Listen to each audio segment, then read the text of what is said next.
parution, le fondateur de la revue Les Cahiers de l'Orient est décédé dans la nuit de dimanche à lundi, à l'âge de 70 ans. Jusqu'au bout de son calvaire, Antoine Sfer n'a rien changé à ses habitudes, continuant de fumer ses gitanes et de déguster les pâtisseries de son Liban natal. Le spécialiste du monde arabe et musulman est décédé d'un cancer dans la nuit de dimanche à lundi à l'âge de 70 ans. Dès le début de sa maladie, il y a quelques années, Antoine avait accepté avec beaucoup de philosophie, confie la chercheuse Bérénice Murgue-Kattar, qui le connaissait bien. En tant que croyant, la mort, disait-il, fait partie de la vie. Antoine Sfer était un passeur entre deux mondes, l'Orient et l'Occident. Il avait de l'islam une connaissance profonde et chaleureuse, a réagi son ami François Bayrou, le président du Modem, qu'il avait invité à l'université d'été de son mouvement. Et il fallait le voir, déjà atteint par la maladie, se tenir debout sur la scène, marchant tel un comédien, avide de transmettre ses convictions au public.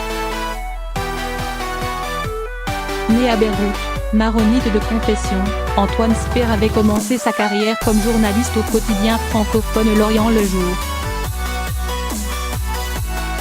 Après avoir été enlevé en 1976 en pleine guerre du Liban par des milices palestiniennes qui l'avaient torturé pendant une semaine, il arrive en France où il travaille à partir du milieu des années 1980 au journal La Croix, puis à l'hebdomadaire Le Pèlerin. Mais de son Liban natal, Antoine avait gardé le goût de l'initiative. Il crée à Paris la revue trimestrielle Les Cahiers de l'Orient, dont sa fille Marie-Joëlle a pris la relève. Un formidable conteur bien introduit dans le monde de la politique, prodiguant ses conseils à des capitaines d'industrie, Antoine Sfer était le parrain du député Boris Vallaud, l'époux de l'ancienne ministre de l'Éducation nationale, Najat Vallaud-Belkacem. Jusqu'au printemps dernier, Antoine donnait des conférences à des touristes français désireux de comprendre la complexité de l'Iran. Mais après être beaucoup intervenu dans les médias, Antoine avait pris le parti ces dernières années de se mettre en recul par rapport à l'information et de ne pas la commenter à chaud, explique Bérénice Murgue-Kattar.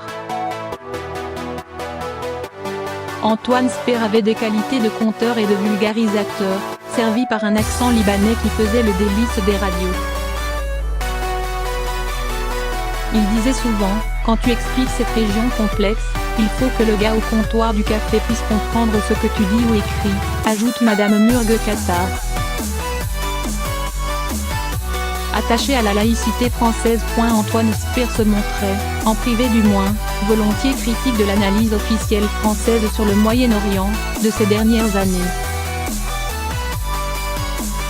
Il dénonçait par exemple le peu de réalisme de notre diplomatie en Syrie. Il considérait que des lignes de force ne peuvent être négligées au Moyen-Orient, comme la relation conflictuelle entre chiites et sunnites, et il insistait beaucoup sur le fait que le Moyen-Orient est une mosaïque ethnique et confessionnelle, décrypte la chercheuse.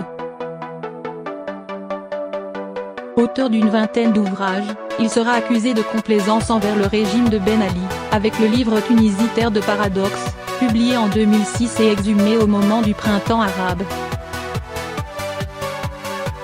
Avec son dernier opus, L'islam contre l'islam, l'interminable guerre des sunnites et des chiites, 2012, il remporta le prix Livre et droits de l'homme de Nancy. En 2005, il avait lancé, avec Jean-Michel Pierdet, ancien grand maître du Grand Orient de France, l'Observatoire de la laïcité, qui se voulait un groupe d'études et de prospective afin de renforcer le principe de laïcité comme constitutif de la République et de la démocratie.